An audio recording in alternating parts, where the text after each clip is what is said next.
Good morning, everyone. Have you ever had a day start out where it's already gone to shit before you leave the house? Yeah, it's very important that you check your emails every day, every morning, because that is one of your good defenses in keeping up with your life, right? I'm trying to file a finger now. So let me give you an update. Yesterday morning, I woke up and I laid there for a minute and I go, my God, what's happening? And then I realized I had no pain. And I'm going, what the hell? I had no pain. That has not happened in about a year where I felt totally pain-free. Now, this is what's happened about 2 or 3 days ago. Both of my legs were going numb. I'm putting on my shoes. Both of my legs were going numb. And it was irritating, and it felt like tingling. It felt like just like when your legs get ready to fall asleep. But both of mine were affected now. So I did some research, and it says gabapentin helps. And I had already finished my prescription. Yeah. So I refilled it, and then I talked to my pharmacist, and she said, you need to take vitamin B complex. And she told me that it has a lot of numbers like 6 and 12. And so there was a sale going on. So I got buy one, get one free. So I started that regimen 2 days ago. And that's why I woke up yesterday with no pain. I mean, it was blissful, very blissful. Here's my cow cup. So I may be going on a boat ride this Sunday. I don't know, because going over those waves could do something, could dislodge my new hip. I don't know. I'm a little bit skeptical because a lot of people get all crazy when they get behind the wheel of a boat and trying to go fast, you know. I don't know. That may be a bad idea. So yeah, I don't know if it was the gabapentin or if it was God feeling sorry for me. I don't know what it is, but that numbness has gone away. Now, I do have some tingling in the ends of my toes on my right side, and I have a feeling this has got something to do with my spinal fusion. Because once you fix, you know, both of my hips now have been fixed, but because the angle and the dimensions are a little bit different, it could affect my back a little bit, if you know what I'm trying to say. So, yeah, it could be my back adjusting, because I've also noticed that with change of weather, and if it's very damp, of course you get more pain, and it has rained here a lot, thank God, the last 2 days. So, my daughter made these for me because I used to be a Pac-Man champion. They're Pac-Man coasters. You see how she did that? It was just a piece of tile, and she put this squishy stuff, and I love it. I love the fact that she took that time for me to do that.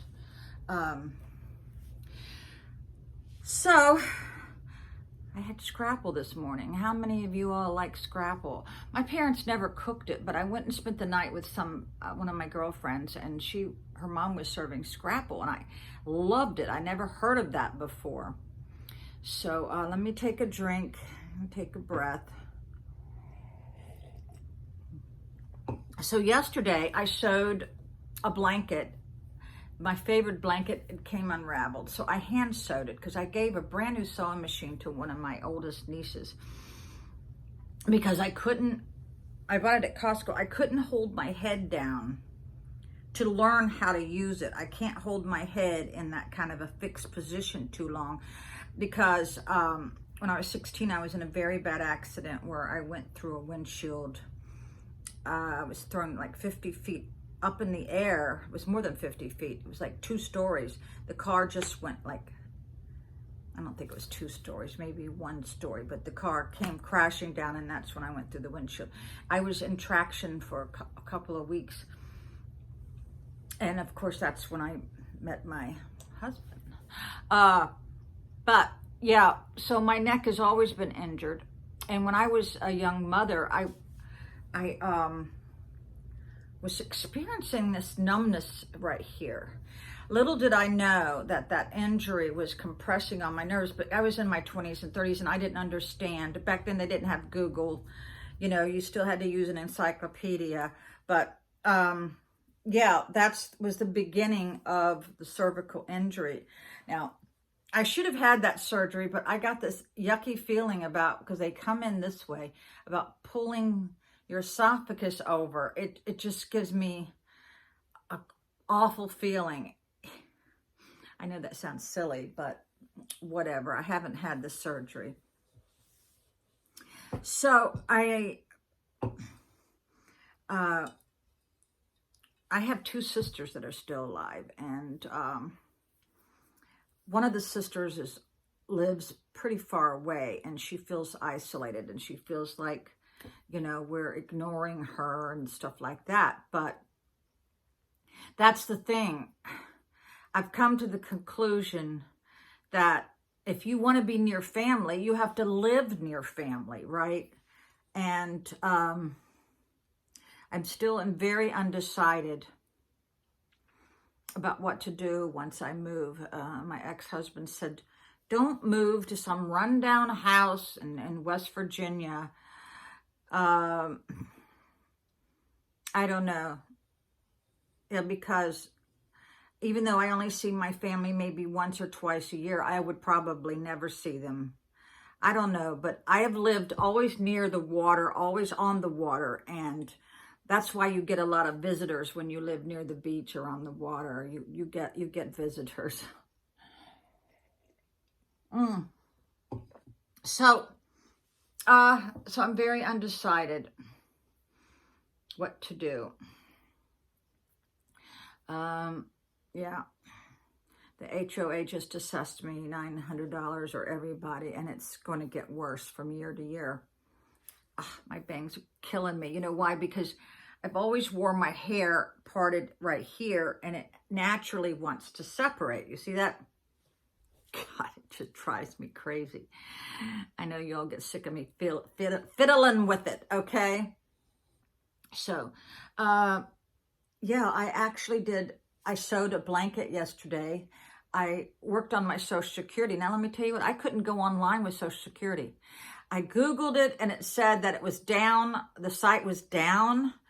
I don't know, but I couldn't get on there because you're supposed to, when you're disabled or on the trial work period, you're supposed to load your paycheck stubs, right? Because I think I'm out of the trial work period, and now I'm in substantial gainful activity. That's called the SGA. And then you cannot make more than $1,200 a month. So I have to watch that like a hawk. So I figured it was, since some months have 5 weeks, I figured that's like 16 or 17 hours a week. And that is giving me a little padding for some of those months that have 5 weeks. If the month didn't have 5 weeks, I could probably work 18 hours a week, but you cannot go over. You go over and you lose that. Now, if I can just hang in there until May of next year, I will be fine, because then I don't have to do all this paperwork. Let me tell you what, there is so much paperwork involved dealing with bureaucracy, right?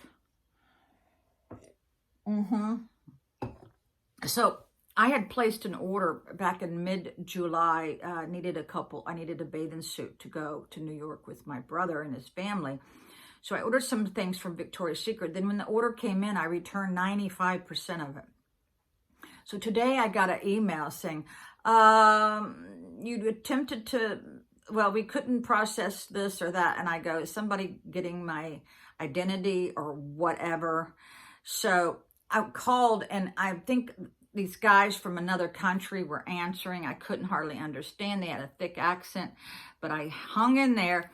And this is what I figured out. It was something on a back order, because you have to be very careful about someone stealing your identity.